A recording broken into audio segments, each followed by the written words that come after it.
Welcome back, friends. Lost Scarf here, and it's time to talk about a silly subject. Today's silly subject is the Israel-Palestine conflict. Yeah, I'm kidding, but I'm not. But first, let's talk about something not that. Let's talk about the digital circus. So, it's been a week since that thing came out. I watched it when it came out. I'm like, oh, this is a fun idea.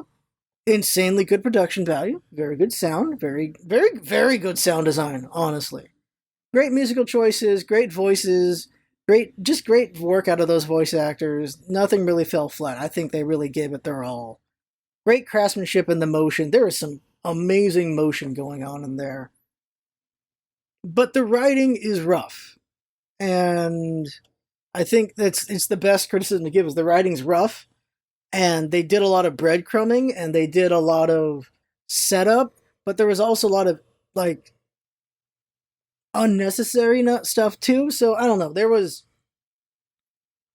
were trying to do like some episodic thing while also building breadcrumbs and everything. And it's a pilot, so pilots are supposed to be rough, so you can't be too hard on it. But it has been such a phenomenon in a way, in that in 1 week they've achieved 15 million views on their video. I think there's great potential there.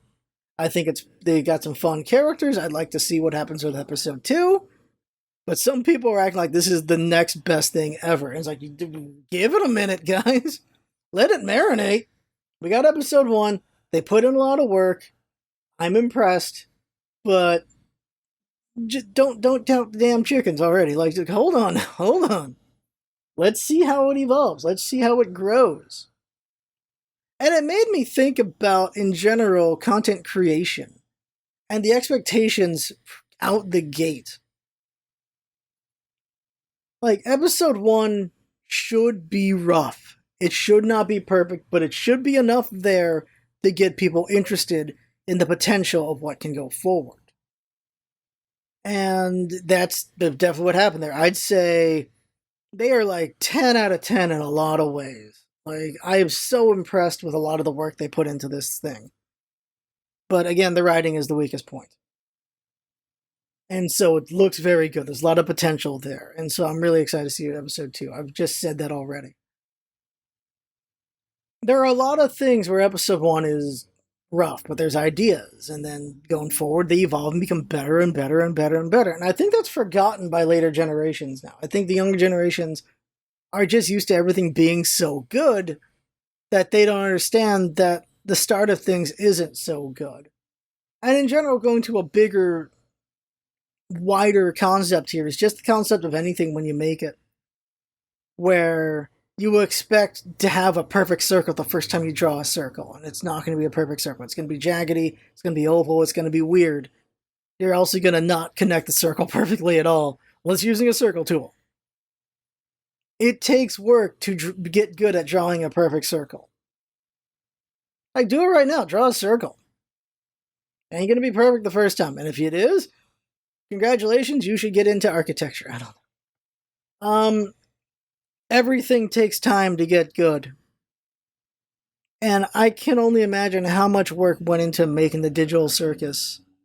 It had to be a lot of work. But in the end, I am impressed. So all the power to them. I know some people on there. All the power to them. I'm very impressed. Best way to put it. Now let's talk about the Israel conflict. Conflict's a better word than what they're calling it right now is the Israel-Palestine war. It's not a war. It's one side running over the other, and the only thing slowing them down is civilians. Pesky, pesky civilians. That's how they're seeing it. So, real quick, god damn it, whoever wrote for Joe Biden needs to be fired. Unless Joe Biden said it, then Joe, please get someone to write for you, because he did a speech where he's like, so the attack was horrible. It's like, yes, of course it was. He's like, that was 15 9/11s. You did not just say 15 9/11s. We are beyond satire, everyone. You can't just do that. You can't make an equivalent between different horrible moments in history. Because he was like, it's 15 because if you go by like the population size, he was like, that doesn't matter, Joe. That doesn't matter at all. Please. Please, Joe. It was fine when people were saying it was Israel's 9/11. That was fine. You didn't need to heighten it. The problem is, go to a bigger subject, heightening is a problem. I am beyond tired of the news with their heightening of words. We're like, unprecedented, never before seen. They keep saying that, shocking. They keep using words to heighten things. Mundane things. To the point that nothing is shocking. Nothing is unprecedented, even though they are. But they just don't have the impact anymore. The news has poisoned the well so aggressively, I no longer know what to trust. Not in that what's real, but in that what is actually the actual level. Actually, also what's real. So, things happen. They happen. But the news will make it so much bigger than it is. To the point that you don't know what should be taken seriously anymore because we've gone beyond satire. Fox News made a big deal about the fact Obama liked mustard on his hot dog. They also made a big deal about one time he wore a mustard suit. Like, what is that? So because Fox did that much insanity with that, and then the very legitimate crap against Trump gets equated to that somehow. Like, oh, look how crazy everyone's being about Trump. Like, that's just the same as the fucking, as the hot dog mustard things. Like, that's in no way the same thing. Paying off a stripper, not the same thing as mustard hot dog. Stealing money from veterans is not the same as the mustard suit. These are not equivalent, guys. Because of the news. Because of the 24-hour news. We don't know what normal is anymore. My boss thinks having an American flag on anything is a political statement. And I think that is the dumbest bullshit he has been sold at the moment. The American flag is the American flag. There's a lot of positive to it, there's some negative to it. But it is the American flag. It is not a political statement to fly the flag.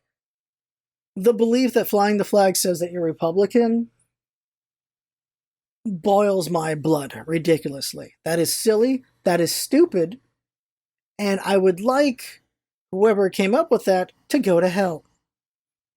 They're going to go to hell anyway. Like, there's a lot of messed up people out there, so whatever. Let's think about America's 9/11. That was a horrible thing. A lot of people died. I saw it live. I can't see that footage without crying. It's an awful thing. What did that lead to? That led to Afghanistan and Iraq. That led to a lot of people dying. A lot of innocent people dying. We eventually got a bunch of the assholes, but we didn't get all of them. We got a bunch of them, though. Led to Guantanamo Bay. It led to so many things. It led to Iraq. It led to the end of Saddam Hussein. It led to all that stuff. And it led to just a lot of soldiers with PTSD. And then there's the pullout. Led to a lot of people dying there. Awful, terrible, horrible things. Things I'm glad I have never had inflicted upon me. A lot of people lost their homes. A lot of people lost their lives. A lot of people lost their innocence. Something that I have the luxury of never having to worry about here, at least for now. You never know what the future may bring. But it's kind of hard to see us as getting hit, considering we have 4 of the 5 biggest militaries on the planet. We spend more on defense than anyone else, than the rest of the planet combined, to be honest. We put a lot of money in defense. I feel like we could put a little less in defense. We could cut out a small percentage of our defense, and that would pay for a lot of funding for a lot of things. There's a lot of money in defense. It's crazy. You get it. You get the anger. You get the rage. You get the wanting to go after who caused it. But the problem is every time this happens, a lot of innocent people die.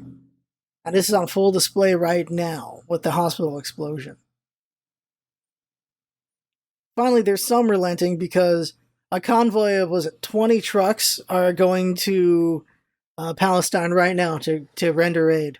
They're allowing that finally. After all the rage, after all the death, they're allowing that finally. Like, you get it from both sides in that this conflict's only 80 years old. And this isn't a religious conflict. This is a conflict of nationalism and a conflict of land.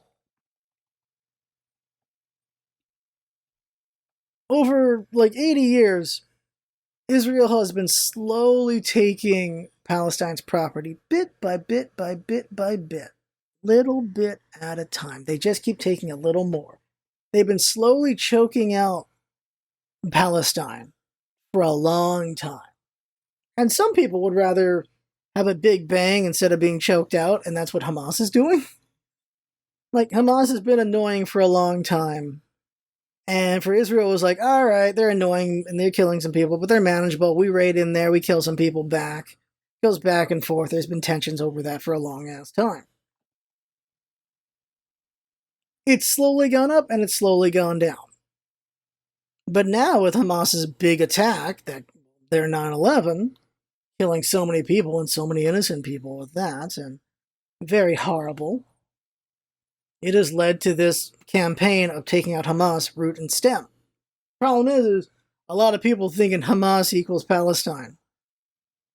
That's not true in any way, shape, or form. Holy crap. A problem is how war works now. War is you wear civilian clothing and you keep shooting back. So what this does is, I don't know who's the enemy. I just see gunshots coming from civilians. And then they shoot civilians. Then they bomb civilians. They tell civilians, you need to get out of there. We don't know who's who, and then they bomb it, and then you've got civilians dead. And it's on the civilians for not getting out of there. Not on the people who shot the bombs. Get that. Wrap that around your head. It's the bully going, stop hitting yourself. Because it's the bully's logic. That's what's happening there. A big problem is simplification, oversimplification, and human nature. In the us versus them, if you're not with us, you're against us mentality. The belief that you cannot be pro-pancakes and anti-waffle separately. If you're pro-pancake, you must also be anti-waffle. That is the belief. Because people are silly. You are not allowed to be pro-Palestine without being anti-Semitic. You're not allowed to do that, despite the fact you totally are.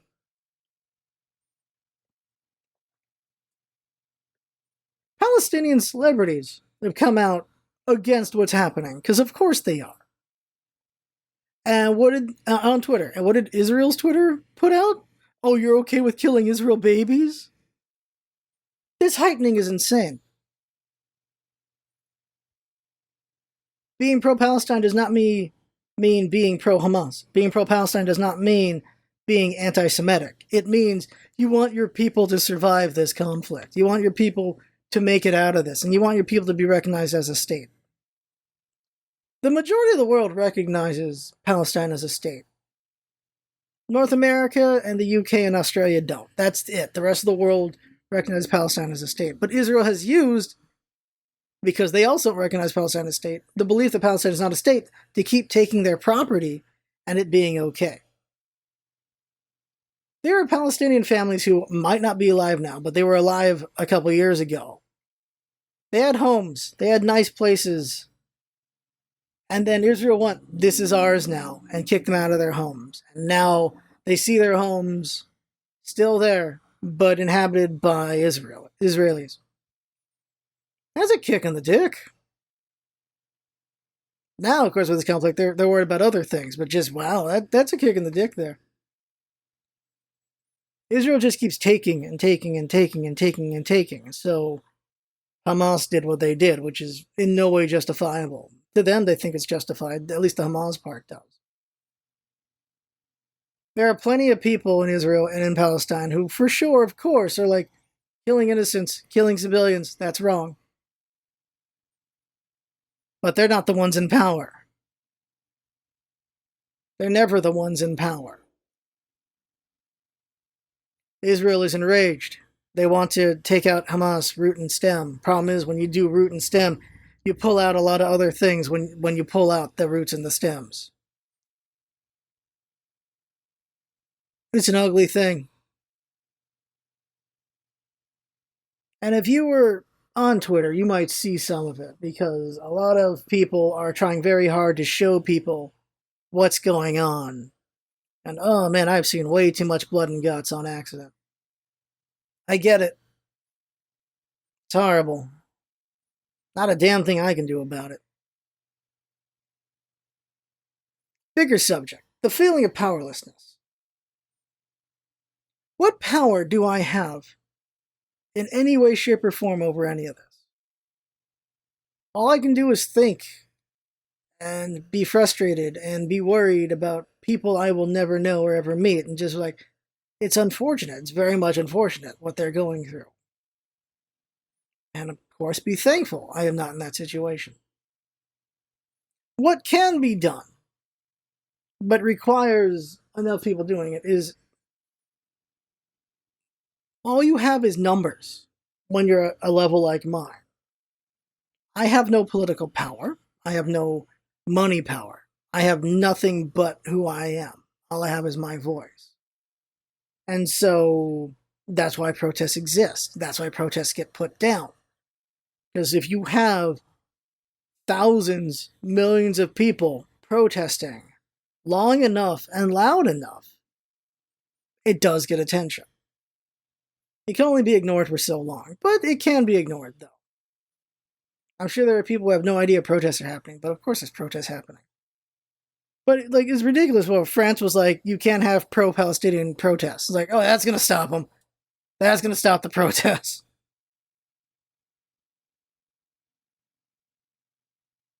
The rage is understandable. Both sides' anger is understandable.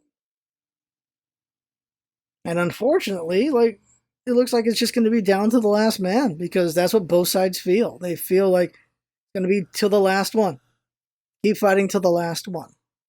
And that's awful. That's definitely awful. These vlogs are for venting, and just venting the awfulness of it. Like, this is one where there are times when people get a little too angry over their heads and they go too far. Tara Strong is an example of that. She straight up just stated out, because she's Jewish, she's like, well, it was a smart move bombing Gaza after that. I'm like, oh, okay, jeez. And so everyone's like, well, they'll end the conflict quickly. They bombed the hell out of them. It's like, okay. Yeah, let's go back to 9/11. We bombed the hell out of Afghanistan. We bombed the hell out of Iraq. That did not end the conflict quickly, now did it? No, it did not. Not at all. Never ends quickly. Like, the warfare's just changed. Your enemy's going to be dressed in civilian clothing. You have no idea who's the enemy, who's not. And so it becomes, you want root and stem, you're going to just let all the civilians go when you have the enemy in them? It's like, some will say no, some will say yes. I will say yes, you just let the civilians go. The enemy's in there. The impossible task would be just, also the horrible task would be capturing every single, Palestinian, and then interviewing all of them? Trying to figure out who's lying, who's not, who's the terrorist, who's not? Conflict is messy. And that's why it's silly. It's silly because it causes so much pain. So much loss of innocence, so much loss of life. We honestly could all just get along. If we all decided to get along. Just that simple and that hard. At the same time. And that's the thing, like, no one wants to let go. No one wants to admit they're wrong or relent to the people who have wronged them. No one wants to do that.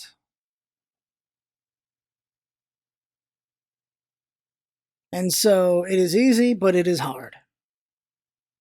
It's as simple as just letting it go.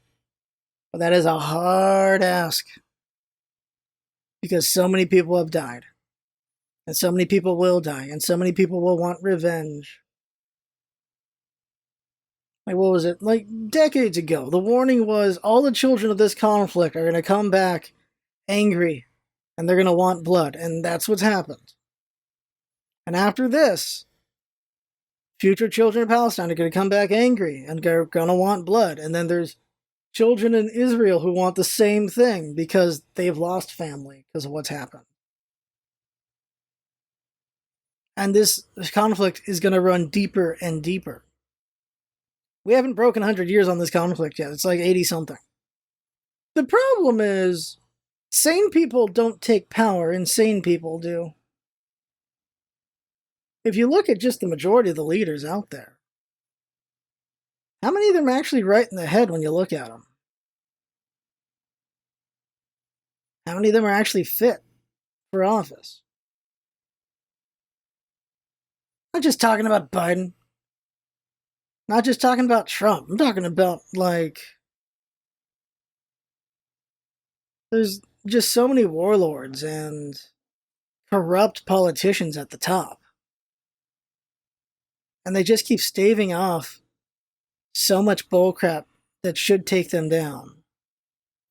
I think that's the reason why we distract ourselves with so much entertainment, because when we really sit down and think about it, you just feel fucked.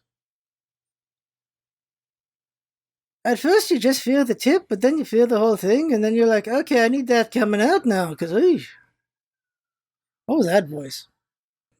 There's a lot of negativity out there.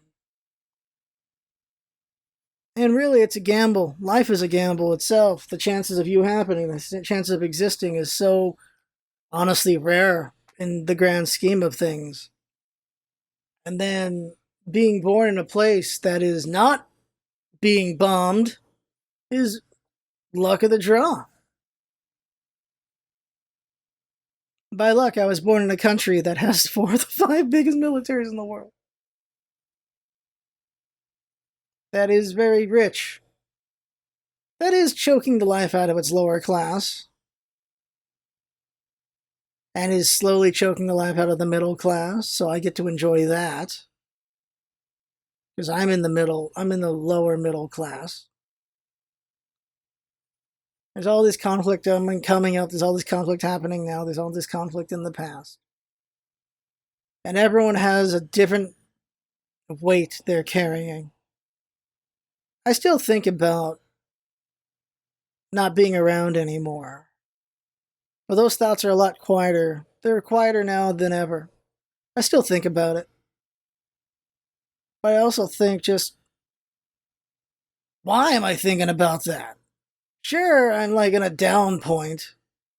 Sure, I'm like not happy about this and that, but I've come so freaking far. I've made a lot of progress. I've grown so much. I've let things fall to the wayside that I wish I didn't. I gotta recover those, but end of the day, I'm better than I've ever been.